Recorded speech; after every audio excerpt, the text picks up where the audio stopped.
Hop là, le petit saut du lundi, la grande émission Le Mag. Merci d'être avec nous les amis, très heureux de vous retrouver. On espère que vous avez passé un très bon week-end. Nous, on va s'occuper de votre semaine avec beaucoup d'infos à vous donner, des images, invités, chroniqueurs, reportages, ça vous le savez, on ne change pas une équipe qui gagne. Et on va parler de sport, tiens, en parlant d'équipe, puisque dans un instant, notre invité, lui, viendra évoquer le sport. Je vous détaille tout ça dans un instant, ne vous inquiétez pas, on a tout prévu. Installez-vous, nous aussi, on va s'installer, le temps d'un générique. Et la grande émission Le Mag, ça commence juste après ça. Deuxième saut.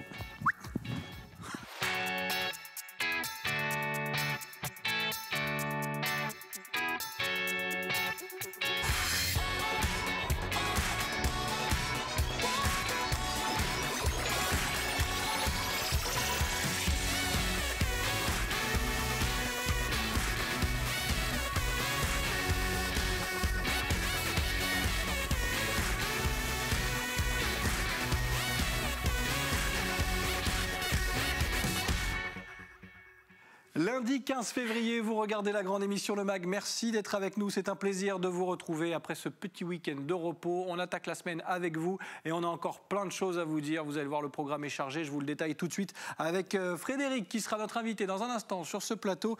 Il viendra nous parler du Tour des Alpes-Maritimes et du Var. Oui, on va parler sport, on va parler vélo et vous allez voir une épreuve incontournable. Il va se passer plein de choses. On a plein de questions à lui poser.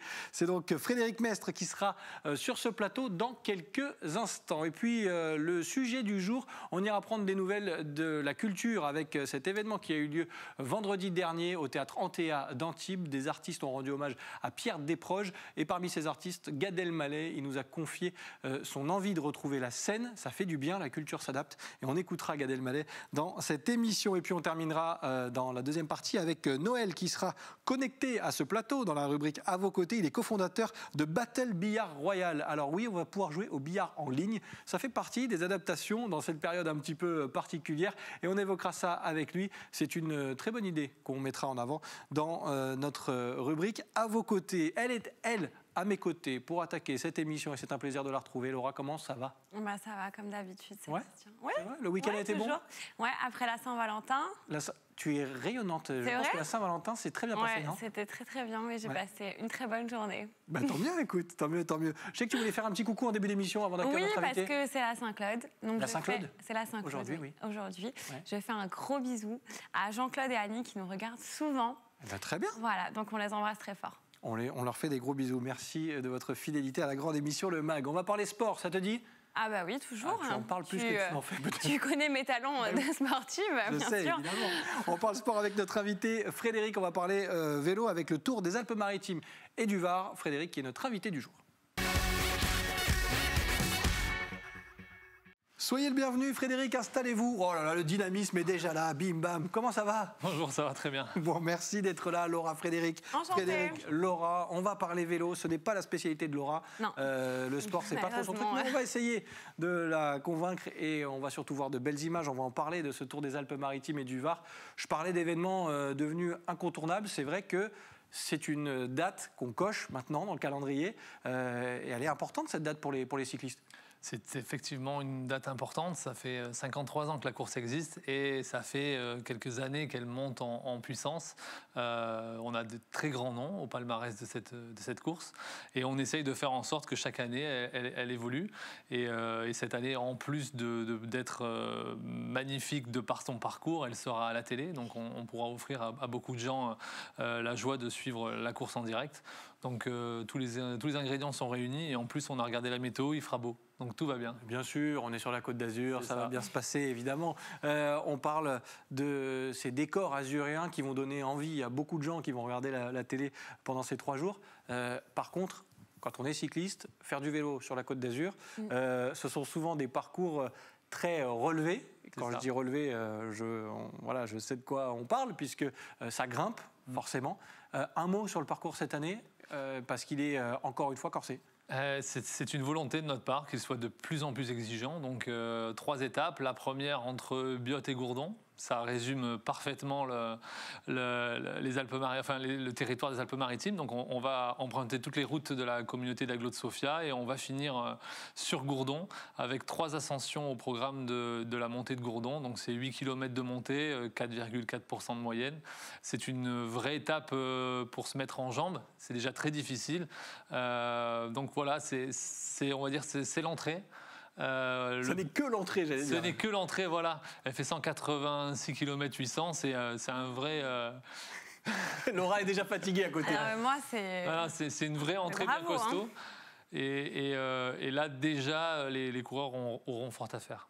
Laura, bon, toi, le cyclisme, ça veut dire quoi? C'est plutôt le Tour de France l'été, la famille qui regarde, toi Non, moi j'ai mon papa qui fait du vélo de route. Ouais, qui fait du vélo de route dans les hauteurs, au niveau des Adrets, Montauroux, tout ça. Moi j'ai toujours un peu peur, hein, voilà, parce que c'est vrai que c'est des routes qui sont quand même très dangereuses. Comme ça. Ouais. C'est serré, il n'y a pas trop de visibilité. Après, je ne sais pas s'il est partant pour faire... le 54e tour, du coup, pour l'année prochaine, parce que là, c'est un peu trop tard. Mais 186 km, ça me paraît un peu beaucoup. Avec, j'allais dire, des sportifs de très haut niveau, bien sûr. Et on peut appeler ça des stars? Oui. Oui, vous avez des stars cette année. On a Geraint Thomas qui a gagné le Tour en 2018. On a Jakob Fuglsang de l'équipe Astana qui est un gros client. On a Nairo Quintana qui a gagné le Tour, notre Tour l'année dernière. Thibaut Pinot qui est le chouchou des Français. Bien sûr. On a vraiment, vous voyez là Thibaut Pinot, on a vraiment en fait on a Vincenzo Nibali qui devrait venir aussi, qui a gagné Tour de France, Tour d'Italie et Tour d'Espagne. Donc on a vraiment un plateau de rêve. On n'a rien à envier à des grosses courses du calendrier international. Donc non, ça va être un très beau rendez-vous et la bagarre sera au rendez-vous en plus. On imagine. Laura, tu voulais réagir? Oui, du coup, c'est une course qui est réservée aux professionnels ou les amateurs? Oui, donc c'est réservé aux Si votre père veut y participer, il va falloir trouver une équipe. Voilà. Il faut trouver une équipe. Voilà. Donc ça fonctionne en équipe et c'est pas du tout ouvert aux amateurs. Non, c'est que des professionnels avec la licence pro, 22 équipes de 7 coureurs professionnels. Avec une organisation, et là aussi on peut être fier parce que quand on parle d'événements Made in Côte d'Azur, organisation récupérée depuis 3 éditions par le groupe Nice Matin. C'est exactement ça. En fait, Nice Matin a une agence événementielle qui s'appelle NM Events et on réalise bon nombre d'événements. Que ce soit, on a déjà fait des concerts par le passé. Le dernier gros en date, c'était NTM à la Pinette de Jean Lépin. Ouais. On a fait aussi, à l'époque, on avait fait Phoenix à Bandol. On a fait des gros artistes et puis on fait aussi des événements plus privés ou plus professionnels. Et après, on a du grand public comme ça et ça fait partie de on va dire, nos figures de proue parce que le Tour est avant tout un énorme événement populaire. Comment ça se passe cette année? Parce qu'on va évoquer évidemment la situation sanitaire qui compromet parfois pas mal d'événements. On a la chance de pouvoir bénéficier de ce Tour des Alpes-Maritimes et du Var. Dans quelles conditions? Dans des conditions particulières. Alors déjà, je tiens à remercier parce qu'on a des partenaires sur le Tour et ils sont fidèles malgré la crise, que ce soit le département des Alpes-Maritimes, le Crédit Agricole Provence-Côte d'Azur, ce sont des partenaires historiques qui seront encore là cette année. Après, par contre, là où c'est un peu plus compliqué, c'est un peu frustrant pour nous parce que le cyclisme, c'est avant tout... un aspect très convivial. Et normalement, quand vous allez, par exemple, voir un match de foot, vous avez beaucoup de forces de l'ordre et vous ne pouvez pas approcher les coureurs. Quand vous allez sur les joueurs. C'est un lapsus révélateur. Quand vous venez sur une course de vélo, en fait, vous pouvez les approcher, les toucher, leur parler. Et normalement, le village départ arrivé, c'est un énorme village éphémère, mais très convivial. Là, cette année, on sera à huis clos sur le départ et sur l'arrivée. Mais par contre, et c'est là aussi la beauté de ce sport, c'est qu'il y aura à chaque fois plus de 100 km d'étapes. Et sur les 100 km, vous pouvez aller au bout de votre jardin, au coin de la rue et voir les cyclistes passer, c'est gratuit. Vous pouvez y aller en famille. Sur le bord de la route. Sur le bord de la route. Petite sortie. Voilà, petite sortie du week-end. Mais c'est très familial le vélo. Là, l'année dernière, c'était la montée du Faron. Le Faron, c'était plein à craquer. Les gens venaient pique-niquer. Il y avait les petits-enfants jusqu'aux grands-parents. Et en fait, j'ai souvent l'habitude de dire ça, mais c'est presque un prétexte. Et au final, vous avez la balade du dimanche et le petit côté course qui va passer devant vous. Et c'est très, très familial et très bon enfant. Voilà aussi pourquoi le Tour de France, lui, n'a plus à exprimer son succès, puisque voilà, c'est fait naturellement. Et les familles se retrouvent au bord des routes. Tu vois, Laura, petite idée sortie, même si tu n'es pas archi fan à la base. J'irai applaudir. Mais oui, avec ta fille, pourquoi pas? Ah oui, carrément. Et voilà, moi je te trouve des activités, si tu veux, dans cette émission. On fait pas mal de choses, ne t'inquiète pas. On continue à discuter avec Frédéric, qui vient nous parler de ce Tour des Alpes-Maritimes et du Var, avec le petit quiz du jour. Et alors là, je sais qu'on va la perdre. Des petits indices, on va essayer de trouver les infos qui se cachent derrière ces indices. Et Laura, je pense, qui n'a pas énormément révisé, puisqu'elle est un peu comme à l'école, la mauvaise élève de la bande. Absolument pas. Mais tu fais bien semblant. Tu fais bien semblant. J'ai un premier indice à te donner. Et tu vas essayer de savoir pourquoi on en parle. Voilà, déjà là, je vois ses yeux. Elle se dit, qu'est-ce que c'est que ça? Eh oui, quand on n'est pas spécialiste. Hein. Ah non, alors là, ce n'est pas du tout ma spécialité. Pour ma défense... Tu es beaucoup trop jeune, c'est ça? Ah, donc c'est une personne? Ouais. Ah, c'est un parrain. Le parrain... Ça aurait pu. Ça aurait pu, mais non. Mais c'est effectivement Laurent Jalabert, grand cycliste pour ceux qui suivent même d'un petit peu loin le vélo, puisque voilà, de nombreuses victoires sur le Tour de France aussi, pas le Tour de France en lui-même, hein, mais victoire d'étape, je m'entends. Mais il fait partie de ces mastodontes qui ont participé au Tour des Alpes-Maritimes et du Var. Et qui l'ont gagné. Laurent Jalabert, c'était le chouchou des Français dans les années 90. Son surnom, c'était le Panda. Le Panda, ouais. Exactement. Beaucoup de gens se rappellent de sa fameuse chute sur le Tour de France lors d'un sprint où il avait percuté un gendarme. Mais c'est également... il a gagné plusieurs fois Paris-Nice. Il a gagné le Tour des Alpes-Maritimes et du Var. Après sa chute, il est devenu un bon grimpeur et il a gagné le maillot à pois sur 2 éditions du Tour de France. Ouais, parce que c'était d'abord un sprinter. Hein. C'était le maillot vert, lui. Ouais. Et il fait partie du palmarès du Tour des Alpes-Maritimes, comme Poulidor, qui a été le premier vainqueur, mais également Thévenet, Bernard Thévenet, qui a gagné 2 Tours de France. On a un beau palmarès et il en fait partie. Et il est devenu consultant depuis. Il est devenu consultant sur France Télé, ouais. Évidemment. Deuxième indice, elle est larguée, la pauvre Laura. Ah, mais là, non, mais ça sera peut-être un peu plus simple. Sur le deuxième indice, on va parler de la route. 18%, qu'est-ce que ça peut être? Du plat. Bah justement, pas trop plat. Ah, c'est 18% de cote? Ah, c'est tout? C'est tout? Non, mais je pensais qu'il y avait... J'aime ce petit air novice. C'est tout, 18%? Mais moi, en voiture, je le fais en marche arrière, facile. Eh oui, mais en vélo, c'est plus compliqué. Donc 18% de cote. De dénivelé, c'est ce qui attend en partie les coureurs? Ouais, sur certains endroits, mais on a des passages beaucoup plus difficiles. Mur de faïence, 26%. Voilà, là, c'est une moyenne. Hein. Là, c'est une moyenne. Vous avez la montée de Gourdon qui est à 4,5, mais vous avez des passages à 18. Ça résume très bien cette épreuve sur 3 jours.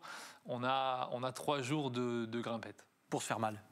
Ben oui, c'est ça aussi, le vélo. Dernier indice, Laura. Celui-là, il est simple. Allez. Celui-là, tu vas le trouver parce que tu as déjà donné la réponse avec le mauvais indice. Mais c'est pas grave, ça marche quand même. Regarde. Le parrain. Tu as réussi à le placer. Bravo. Gérard Rolls, figure emblématique du sport, de la télévision aussi, évidemment, et du Tour de France. Là aussi, c'est un coup assez sympa d'avoir Gérard Rolls, qui est maintenant le régional de l'étape, j'allais dire. Oui, Gérard Rolls est devenu niçois depuis quelques temps. Gérard Rolls, je crois que c'est 44 ans de télé. C'est énormément de Tour de France. Je ne vais pas dire de chiffres parce que je vais dire une bêtise. C'est aussi du Paris-Dakar. C'est l'homme du sport à la télé. Vive le sport. Vive le sport sur Antenne 2. Voilà. C'est ça, on a la référence. Et il nous a fait l'honneur d'être le parrain cette année et on trouvait que c'était un beau parallèle puisqu'on renoue avec le direct. Et du coup, on avait arrêté le parrainage suite au décès de Raymond Poulidor, qui était le parrain historique du Tour. Et là, cette année, on trouvait que la symbolique était bonne de dire à Gérard, qui est en plus un homme d'une gentillesse extrême, et qui nous fait l'honneur d'être le parrain cette année. Voilà, une édition qui commence vendredi. Vendredi. Si je ne dis pas de bêtises, mais on va continuer d'en parler avec Frédéric Mestre, notre invité sur le plateau de la grande émission Le Mag. Laura, c'est bon, il n'y a plus de questions, il n'y a plus de pièges. Ah non, mais là, tout va bien. Je pédale dans la semoule. Ah ben voilà, elle a réussi à la placer. Nous, on revient sur le plateau de la grande émission Le Mag dans un instant. On va s'intéresser, après le sport, à la culture. On ouvre une petite parenthèse avec cette interview, puisque vendredi dernier, au Théâtre Antea d'Antibes, de nombreux artistes, comédiens, comédiennes ont rendu hommage à Pierre Desproges. Et parmi ces artistes, Gad Elmaleh, que nous avons eu la chance de rencontrer, il nous a fait part de son plaisir de retrouver enfin la scène. Écoutez-le. Je vais être très sincère avec vous, quand Daniel Benoît m'a appelé pour faire ça, je crois que je n'ai pas attendu la fin de la phrase. J'ai entendu théâtre, j'ai entendu des proches, avant même de lui dire avec qui c'est, comment, pourquoi. On est dans un moment où, et en même temps c'est assez beau, où les artistes vont à l'essentiel, c'est-à-dire aller sur scène, aller physiquement sur scène, marcher vers la scène, et presque ne pas savoir, ne pas trop se prendre la tête, et ne pas trop... tu vois, je pense qu'il faut simplement profiter de ces opportunités qui sont là, quoi. Moi, voilà, quoi. Vraiment, j'ai pas attendu. On m'a dit Benoît, des proches, un gros cachet aussi, très gros. Je peux le dire, puisque comme les autres ont un petit cachet. Mais non, voilà. Voilà, tu vois, c'est un truc de copains, c'est un truc de... Je te dis d'aller sur scène, quoi. Celui qui fait la fine bouche en ce moment, dans notre métier, c'est que c'est pas... Tu vois, il recherche... Ce qu'il veut, c'est pas jouer, quoi. Il veut autre chose. Mais celui qui a besoin de jouer, de s'exprimer, de faire des choses, en plus des proches, c'est une occasion rêvée. Tu sais, l'urgence, parfois, amène une forme de simplicité et faisabilité de dingue. Ça va peut-être être... je sais pas comment... Est-ce que ça va être... maladroit, fou, magique, je peux pas savoir comment ça va être, mais au moins on le fait, donc ça c'est génial. Et ça fait du bien de retrouver la culture, la scène, effectivement, même si c'était en streaming, bien sûr, des spectacles connectés à l'initiative de Daniel Benoît, directeur du théâtre Antea d'Antibes. Nous, on est de retour sur le plateau de la grande émission Le Mag, on continue de parler sport avec Frédéric Mestre, directeur du Tour des Alpes-Maritimes et du Var. Laura est là, elle aussi, elle n'a pas bougé. Ça va ? Toujours. Mieux ? Oui, un peu mieux. Le quiz est passé, ça va mieux, tout va bien se passer. Bon. Frédéric, on a parlé de la situation, évidemment, de l'organisation de cet événement. Comment ça se passe à quelques jours, là maintenant, à 3-4 jours du début de l'événement? J'imagine que le planning est très chargé. Donc merci déjà d'avoir pris quelques minutes pour venir nous voir. On en est où là dans l'organisation? Parce qu'il y a beaucoup de villes, de villages parcourus. J'imagine que ça demande une organisation de dingue. C'est une grosse organisation avec une petite équipe parce qu'on a l'habitude de travailler en équipe resserrée. Alors là, on est en train de finaliser tous les derniers petits arrêtés municipaux ou stationnements gênants dans les communes pour pas que les coureurs puissent être en danger quand ils vont passer. On commence à accueillir les premières équipes en termes d'hébergement. Il faut savoir que sur le Tour, on doit avoir 7 ou 8 hôtels pour loger les 22 équipes. La caravane du Tour, c'est à peu près 500 personnes qui, sur 3 jours, vont se déplacer. Là, pour rentrer dans les détails, pour les premiers qui seront sur la course à partir de jeudi, voire même mercredi, on s'est fait tester avec les tests PCR pour la Covid. Donc voilà, on est en train de finaliser tous les marquages, les flocages, récupération de véhicules. C'est une logistique qui est assez complète, mais bien huilée. Comment ça s'organise pour passer dans une ville ou dans un village? Est-ce que vous avez des demandes? Est-ce que c'est vous qui faites les demandes? Est-ce qu'il y a un petit peu des deux? Est-ce qu'il y a des critères à respecter pour pouvoir être traversé par une étape du Tour des Alpes-Maritimes et du Var? Alors, on n'est pas encore dans la situation du Tour de France où on est hyper sollicité, mais c'est la première année où on a eu des demandes pour être ville, départ et arrivée. Donc c'est une bonne chose et j'espère que ça va continuer très longtemps. Après, à partir du moment où on a les départs et arrivées, nous, on trace des parcours et on fait des déclarations officielles où on demande aux mairies l'accord de passer dans leur commune. Bon, généralement, il n'y a pas de grosses difficultés. On est toujours très bien reçus. J'imagine. Laura, on va continuer de parler sport. Mais peut-être que là, ça va te parler un petit peu plus. Juste à la fin de cette émission, on reviendra bien sûr sur ce Tour des Alpes-Maritimes et du Var. On rappellera les dates, évidemment. Mais on est encore une fois à vos côtés dans la grande émission Le Mag. Et pour une émission un petit peu sport, on s'est dit, tiens, un peu de billard, pourquoi pas. Mais vous allez le voir dans des conditions un peu différentes. C'est l'objet de notre rubrique, à vos côtés. Et nous sommes avec Noël, qui est cofondateur de Battle Billard Royal. Et on va essayer d'en savoir plus s'il est connecté à ce plateau. Oui, il est là. Est-ce qu'il m'entend? Tout va bien? J'entends tout va bien. C'est parfait, il est connecté, le billard est derrière. Et nous, on a envie d'en savoir plus sur cette plateforme, puisqu'on s'adapte, on découvre des disciplines dans des contextes un petit peu différents. Expliquez-nous votre idée et votre concept. D'accord, alors l'idée, le concept, donc moi je m'appelle Noël, je suis un professeur de mathématiques et c'est vrai que je suis joueur de billard passionné depuis des années. Là, vous avez un billard dans mon établissement scolaire, j'enseigne à de jeunes élèves. Et en fait, le concept, c'est pendant la pandémie, le premier confinement, on s'est retrouvé sans possibilité de pouvoir faire des compétitions ou de jouer. Et certaines façons de jouer à travers une caméra ont commencé à se développer petit à petit. On a trouvé ça très intéressant. Et François Villard, qui est l'autre cofondateur, m'a téléphoné. C'est un joueur français de billard américain. Il m'a téléphoné pour me dire, écoute Noël, je pense qu'on peut faire quelque chose au niveau français dans notre sport avec cette nouvelle manière de jouer. Et on a commencé à rêver, à imaginer plein de choses. Et on est arrivé à une conclusion. On peut faire jouer n'importe quel joueur de billard 24 heures sur 24 avec n'importe quel autre joueur, n'importe où dans le monde. Et ça, même pas que dans notre discipline qui est le billard américain, mais dans toutes les disciplines. On a travaillé et là, dans 10 jours, on va lancer la première plateforme mondiale de billard qui va permettre de jouer des compétitions, des matchs, tout le temps, partout où vous soyez, avec un simple smartphone. Alors, c'est ce que j'allais vous demander. Les critères, finalement, pour participer, ils ressemblent à quoi? Alors, un smartphone, un billard, expliquez-nous pour qu'on en sache un petit peu plus. Ok, alors, une table de billard, c'est l'essentiel, il faut absolument une table de billard. Et après, on a fait quelque chose vraiment multi-support pour qu'une personne n'ait pas la nécessité d'avoir un billard à la maison, qu'elle puisse aller dans son club habituel et rien qu'avec son téléphone, se connecter très facilement. Alors, pour le confort, un trépied ou une pince pour pouvoir mettre son téléphone, c'est toujours mieux. Mais voilà, un simple téléphone, une tablette, un ordinateur avec une webcam. Enfin, vous pouvez vous connecter depuis tous les supports d'une manière très très simple pour jouer avec quelqu'un d'autre.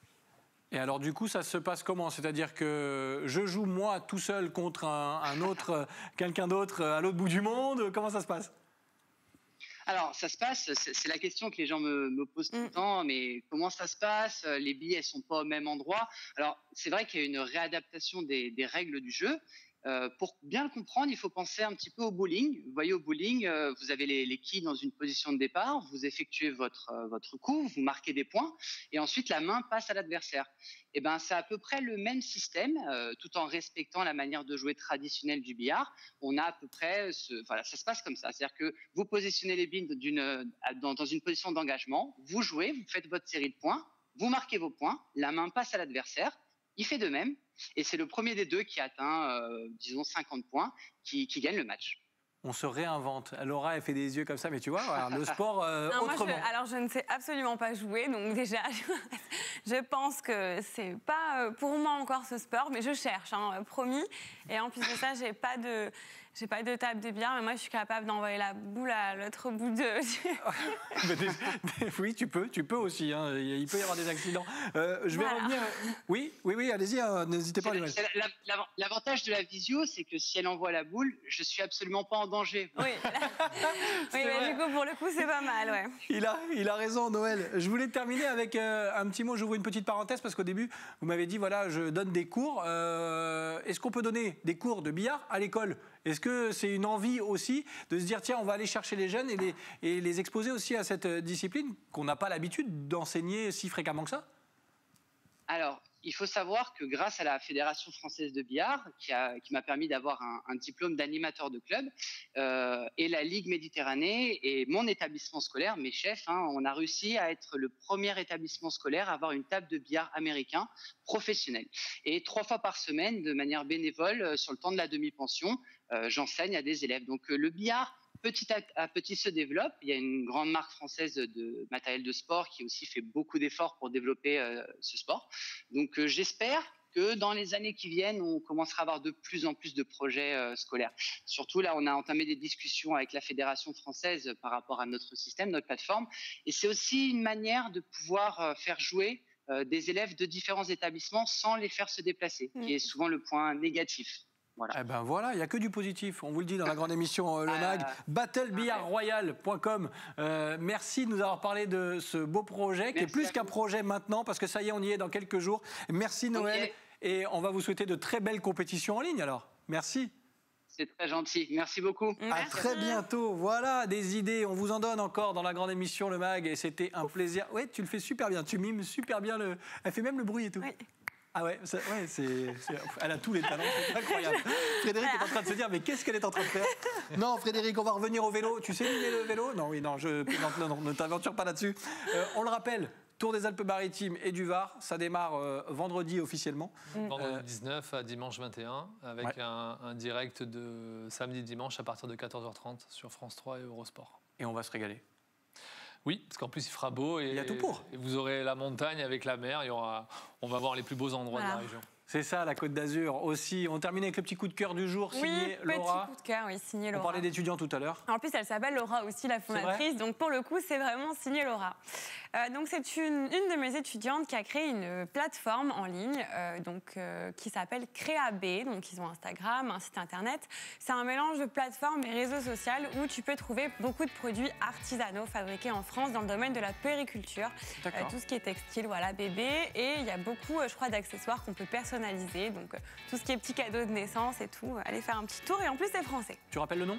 CréaB. CréaB, voilà. Et c'est une élève de Laura, donc si Laura nous en parle, c'est que forcément, on est quand même un niveau au-dessus. Merci beaucoup Laura pour ce petit coup de cœur. Merci à toi, à bientôt. Frédéric, je ne vous laisse pas partir sans avoir découvert le dessin de Rémi Molinari, caricaturiste de cette émission qui réagit à l'actualité.